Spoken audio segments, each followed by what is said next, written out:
Why so serious? 위키 위키 피규어의 스카이러너입니다. 위키 스카이러너입니다. 영화 피규어계의 준 프리미엄이자 가장 대중적인 인기를 얻고 있는 자동차로 따지면 마치 그랜저 같은 12인치 피규어의 대명사 핫토이. 정말 오랜 시간 동안 영화 피규어 시장을 독식하다시피 해왔습니다. 물론 여기에는 대한민국 출신 제작진들의 실력과 노고 또한 있었겠지만요, 삼국의 통일도 천지인이 갖춰져야 가능한 것처럼 인기 라이센스의 획득 시기와 마땅한 경쟁사의 부재라는 호재 역시 한몫하고 있었다 볼 수 있습니다.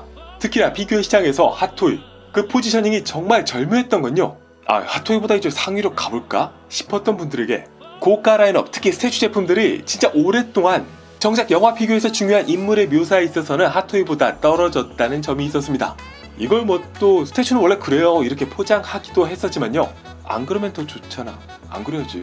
어쨌든 뭐 이런 이유 때문에 고가에도 불구하고 정말 스태츄가 핫토이의 상위 제품이다 말하기는 어려웠던 그런 과거가 있었습니다. 그리고 물론 이것도 이제는 옛날 얘기긴 하죠.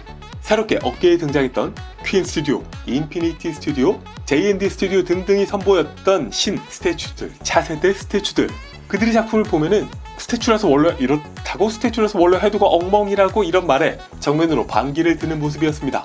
그래서 여기에 놀란 분들이 핫토이도 이제 끝이야, 비교하니까 그냥 장난감인데, 이런 말들을 하기도 했는데요. 하지만 그럼에도 불구하고 핫토이는 여전히 높은 인기를 보이고 있었습니다. 그 이유는 세 가지가 있었는데요. 일단 먼저 가격대가 너무너무 달랐습니다. 근 10배에 가까운 가격 차이를 보였거든요. 그리고 또 하나, 사이즈가 달랐습니다. 그만큼 공간을 많이 차지한다는 것을 의미합니다. 무엇보다도 기존에 이미 1대6 스케일을 중심으로 오랫동안 수집을 해온 분들이 많잖아요. 10년 넘게 모아 소중한 컬렉션에서 갑자기 좀 튀어 보이고 좀 죽어 보이게 만드는 단점 아닌 단점이 있었던 겁니다. 그리고 마지막으로 액션 피규어와 스태츄라는 차이. 물론 핫토이는 액션 피규어 중에서 좀 독특한 편입니다. 액션 자체보다는 그 스탠딩에서의 디테일이 좀 더 우선시되는 제품이죠. 그렇다고 해도 다양한 액세서리 연출이나 헤드 바꾸기, 바디 바꾸기, 옷 갈아입히기 등등 커스텀이 용이하다라는 장점이 있기도 하고, 어쨌든 그래도 어머니 액션 피규어에 속하는 만큼 고개 움직이고 약간의 포징 연출을 할 수 있다, 없다는 굉장히 큰 차이라고 할 수 있죠.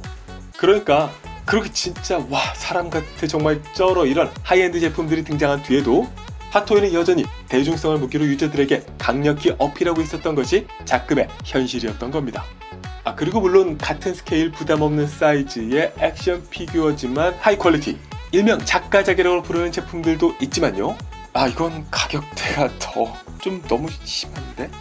아무튼 그렇게 핫토이가 여전히 자기만의 영역을 확보한 채 사업을 꾸려나가고 있는 지금, 바로 그런 현재의 지각변동 예고하는 존재가 등장하게 되었으니 그동안 프리미엄 스태츄 라인업을 굉장히 다양하게 공개해왔던 피규어 제조사 퀸 스튜디오, 그들이 공개하는 새로운 1대6 스케일 액션 피규어 라인업인 인아트.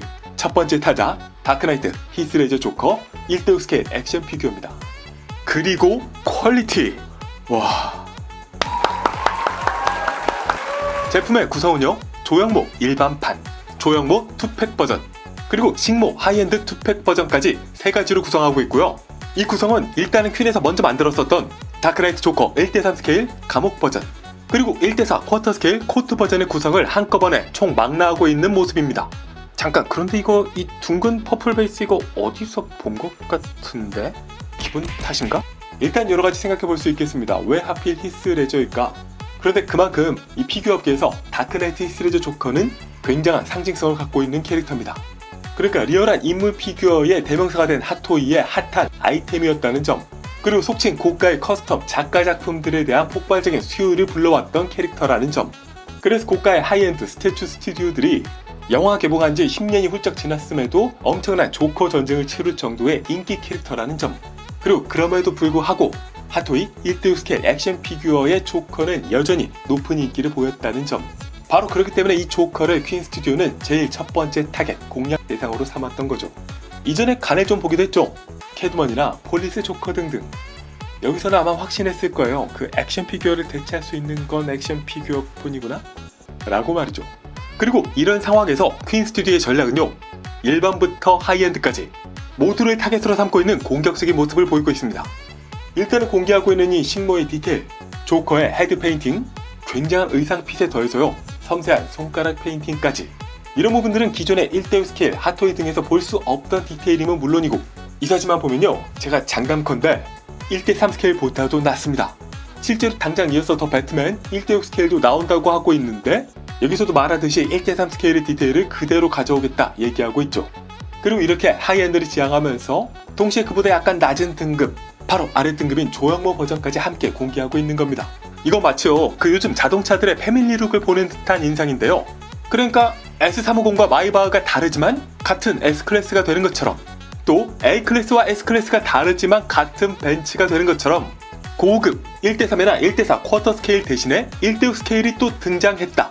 또 고급 1대6 스케일 식모 버전도 있지만 비슷하게 1대6 일반 조형모 버전도 있다.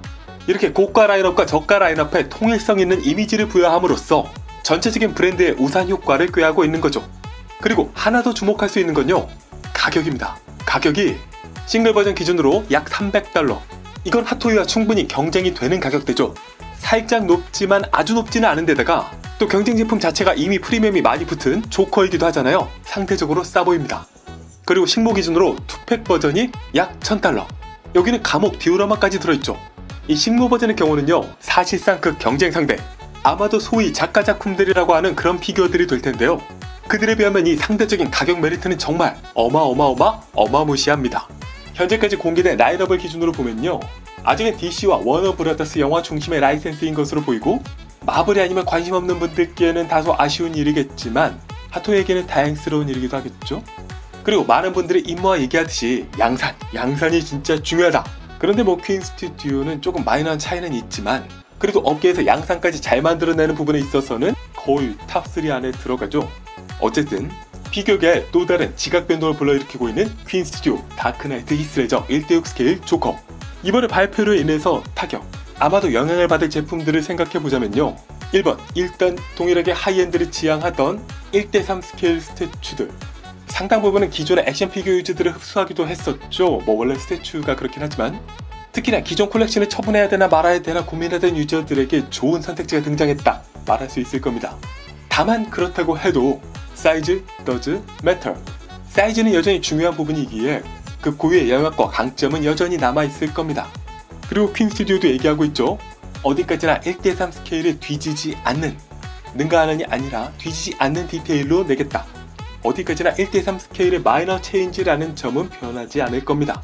그리고 이번은 역시 핫토이 뭐 물론 잘 만들어 오긴 했지만 어쨌든 독점하면서 스물스물 가격대 올리면서 혼자서만 꿀 빨던 시기는 이제 얼마 남지 않았다 말할 수 있을 겁니다. 특히나 핫토이는 이 제품의 질적인 고급화를 하고 있기보다는 뭐 디럭스, 추가 액세서리 이런 등등 양적인 확대로 가격을 올리는 것에 주력하고 있었거든요.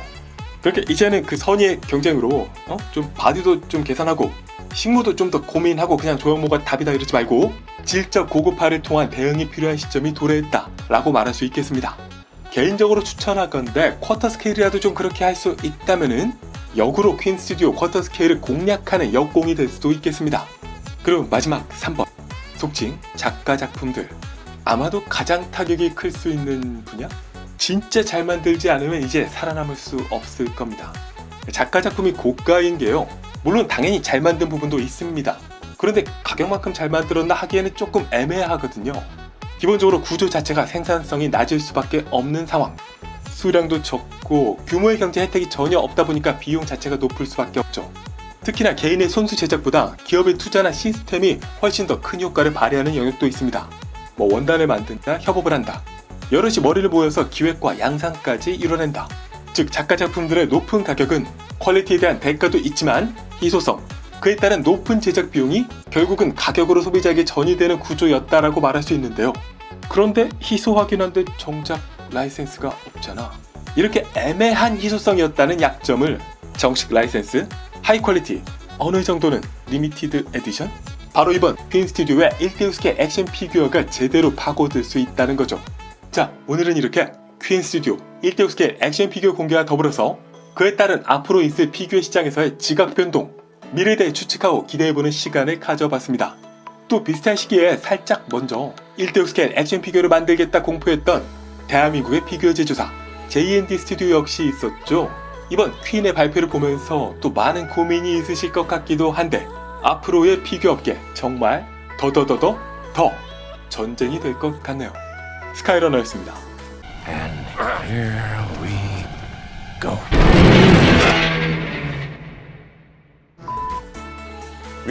위키 구독, 좋아요, 알림 고고고!